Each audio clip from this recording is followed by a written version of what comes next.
Oui, ben, il est temps, on est très, très heureux de replonger dans la compétition, c'est notre quotidien et on s'est préparé longtemps cette année pour ça.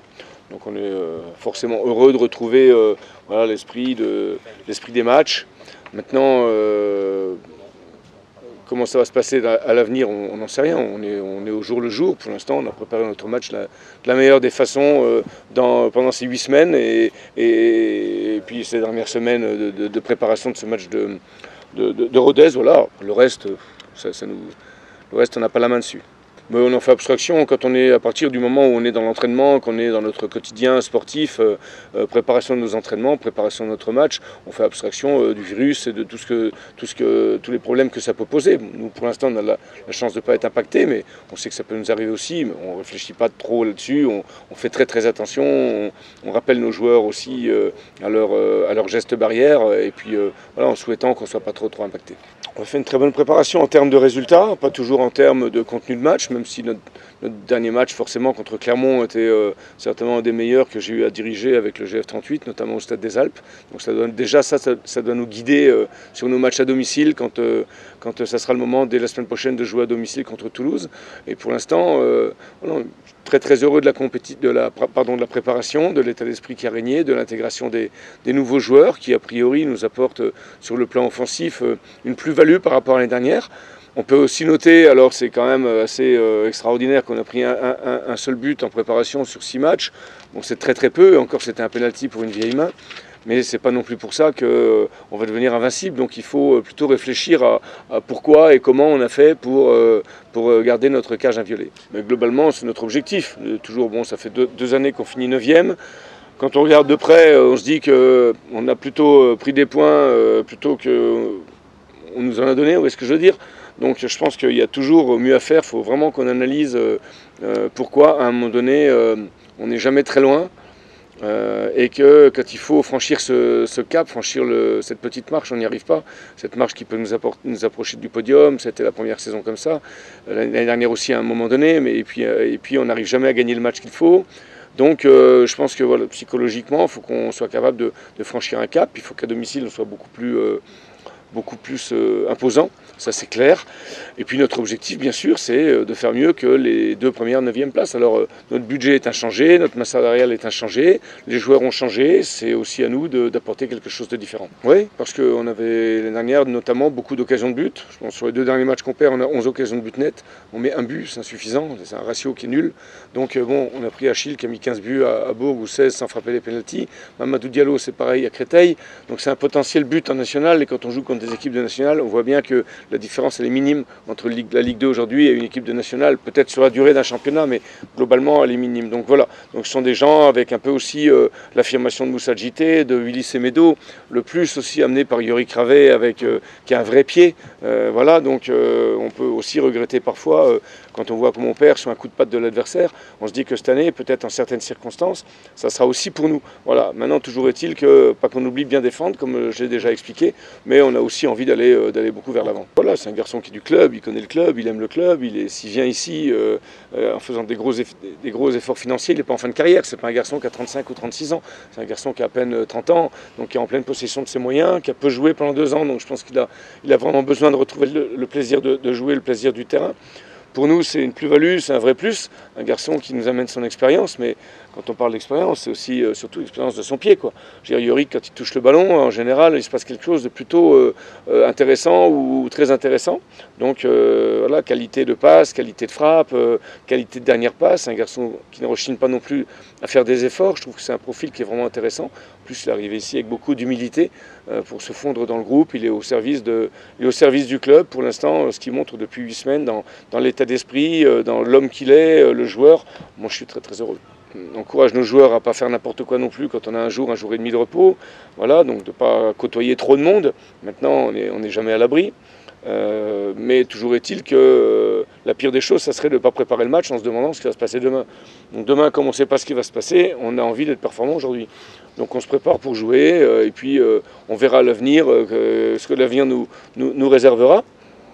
Peut-être ça sera bien, peut-être ça sera pas bien. Pour l'instant, très heureux de reprendre la compétition. A priori, il y aura pas mal de matchs de Ligue 1 qui vont se jouer et la totalité des matchs de Ligue 2. Donc pour l'instant, on est sur la ligne de départ. Non, pas tout à fait. On a Willy Semedo, on a Moussa Djité déjà, deux garçons qui sont quand même proches d'un poste de titulaire, même si Moussa a été blessé quand même pendant une quinzaine de jours avec sa cicatrice sur la cheville. Là. Voilà, Willy, un garçon qui, de ce que j'ai vu, me semble en train de mûrir un petit peu. C'est aussi son objectif, l'objectif que je lui ai fixé. Après, les autres voilà, se fondent aussi dans le collectif. Ça m'a l'air un peu plus simple que l'année dernière. Je veux dire, quand on voit Yori Kravé, qu'on ne connaissait pas, il est arrivé. Bon, quand vous avez des joueurs comme ça, qui techniquement sont quand même très à l'aise, qui dans la lecture du jeu ont quand même un coup d'œil particulier, voilà, c'est des garçons, on a l'impression qu'ils sont avec vous depuis 3-4 ans. Donc ça m'a l'air moins compliqué cette année. Je trouve qu'offensivement, on a mis moins de temps à se trouver que l'année dernière. Non. Après, c'est toujours un peu de surveiller les comportements à l'entraînement pour qu'il n'y ait pas de relâchement. La nature humaine, elle est faite ainsi que quand on dit que c'est bien, il y a un relâchement, même inconscient. Donc ça, il faut lutter. On est bien trop tôt pour pouvoir se relâcher. Et ça joue souvent des tours, voilà, ce relâchement conscient ou inconscient dans les bonnes périodes. Bon, voilà, là, on n'est ni dans une bonne période, ni dans une mauvaise période. On est au début du championnat. Donc, le match de Clermont, il a été ce qu'il est. On a été mis en difficulté parfois par cette équipe de Clermont dans leur fond de jeu. Mais bon, globalement, on était plus efficace. C'est surtout retenir ça. Voilà, le retour vidéo a montré une équipe du GF38 qui a beaucoup bataillé sur la récupération du ballon, qui a beaucoup couru et qui a mis de temps en temps, à l'image du 4e but, quelques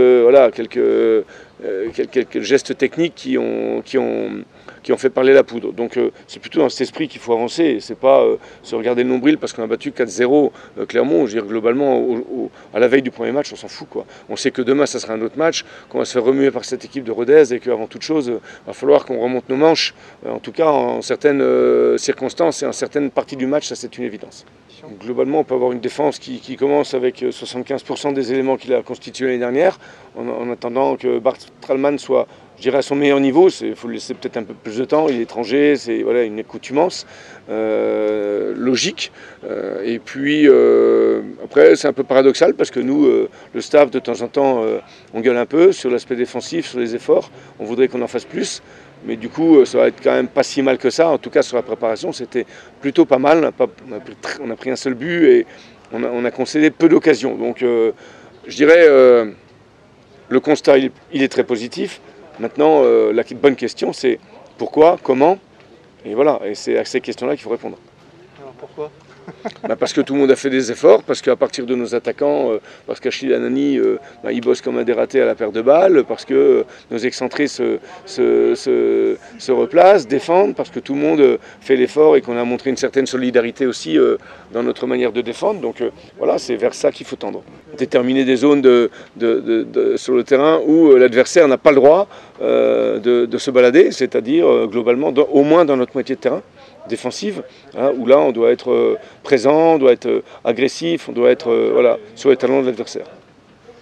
Pour qu'on puisse aussi nous récupérer des ballons et puis aller sur des attaques rapides. On a noté aussi que sur la préparation, on a marqué beaucoup de buts quand même sur des contres. Mais ce que recherche tout le monde. Hein. Plus de banques l'année dernière. L'année dernière, l'alternative de Moussa, elle existait peu. Flores Pentino ayant raté sa saison. Christopher étant blessé pendant 5 ou 6 mois au départ, il a eu du mal à s'imposer. Donc c'était un peu compliqué pour nous.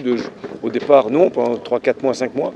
Mais à partir du moment où l'adversaire commence à nous connaître, commence à connaître un garçon comme Moussa Djité, qui a mis 6 buts, je crois, dans la première partie de saison, était beaucoup plus surveillé en deuxième partie de saison. Et puis être toujours dans tous les coups, c'est compliqué. Donc cette année, on a une vraie alternative avec Achille, quelqu'un qui peut nous amener du poids devant, c'est important aussi.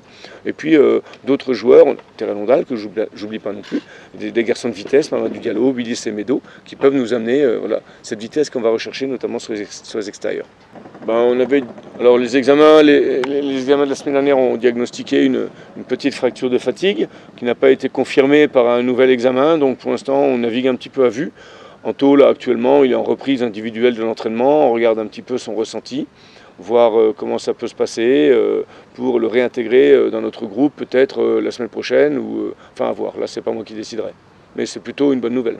Non, mais il s'est mal reçu là, sur un contact, sa cheville a un peu tourné. Bon, après, on ne sait jamais comment ça peut réagir d'ici demain. On partira à 19 pour assurer le coup. Ben non, parce que Harouna, il n'a pas joué pendant un an, donc du coup, c'est une multiplication de petites blessures, c'est logique.